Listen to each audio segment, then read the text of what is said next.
Maka kita mengatakan orang-orang yang mendengar itu, khususnya orang Yahudi, menjadi marah.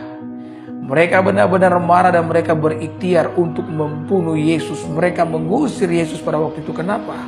Karena Yesus melakukan mujizat pada hari Sabat. Jadi Yesus sendiri pun mengalami penolakan. Ya, bahkan kalau kita membaca dalam Alkitab, adik-adik tirinya Yesus, ya, Yesus punya adik-adik tiri karena Maria menikah kedua kalinya ketika Yusuf meninggal dunia. Ya, adik-adiknya tidak percaya bahwa Yesus itu adalah Tuhan. Nanti ketika Yesus naik ke surga baru mereka percaya. Bahkan dari dalam keluarga sendiri pun Yesus mengalami sebuah penolakan. Tapi Yesus tidak pernah kecewa. Kita pun harus demikian, saudara-saudara. Amin. Jangan pernah kecewa ketika engkau mengalami penolakan dalam hidup ini. Kenapa kita tidak boleh kecewa? Ini alasan yang dapat saya berikan kepada saudara. Karena Tuhan mengasihi engkau, Tuhan mengasihi saya. Amin. Tuhan mengasihi setiap kita. Tuhan mencintai setiap kita. Ya. Jadi saudara tidak boleh kecewa di dalam hidup ini ketika engkau mengalami sebuah penolakan. Meskipun penolakan itu datang dari dalam keluarga kita sendiri. Karena Tuhan itu sayang dengan kita. Amin.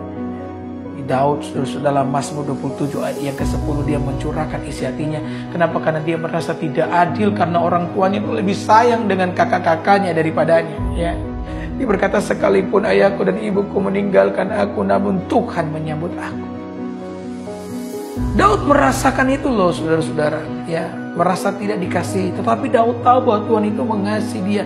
Dan inilah dasar fondasi kita mampu berdiri kuat meskipun kita mengalami penolakan, kekecewaan dari orang-orang sekitar kita. Kita berdiri di atas sebuah fondasi di mana kita tahu dan kita percaya bahwa Allah itu mengasihi dan mencintai setiap kita. Yang percaya ketik amin. Haleluya. Haleluya. Ada amin. Allah mengasihi kita, ya. Dan cintanya kepada kita, kata Alkitab, adalah cinta yang kekal. Saudara tahu apa artinya cinta yang kekal? Cinta yang tidak bisa lekang oleh waktu, dan cinta yang tidak bisa dibatasi oleh apapun, digagalkan oleh apapun. Bahkan cinta tersebut tidak bisa digagalkan oleh dosa manusia. Ketika engkau berdosa, dosa itu menjauhkan engkau dari Allah, tapi Allah tidak pernah jauh dari kita. Ya, ketika Adam berdosa, bukankah kita mengatakan Tuhan masuk ke dalam Taman Eden dan mencari Adam, di manakah engkau? Adam yang bersembunyi, Adam yang lari, tapi Tuhan cari. Karena dia memiliki cinta yang kekal. Ya, ketika dia mengasihi manusia, ketika dia mencintai manusia, dia memilih mengasihi kita, mencintai kita dengan cinta yang kekal. Untuk itulah kita bisa berkata amin untuk cinta yang kekal itu. Ya, Yeremia pasal 31 ayat 3 mengatakan dengan jelas, dari jauh Tuhan menampakkan diri dan Tuhan berteriak, aku mengasihi engkau dengan cinta yang kekal. Itulah sebabnya aku melanjutkan kasih setia aku kepadamu.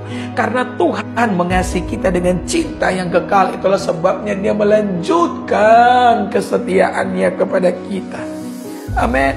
Dan kalau Tuhan mengasihi kita, kalau Tuhan mencintai kita, kenapa kita harus mengalami kekecewaan ketika ditolak oleh manusia?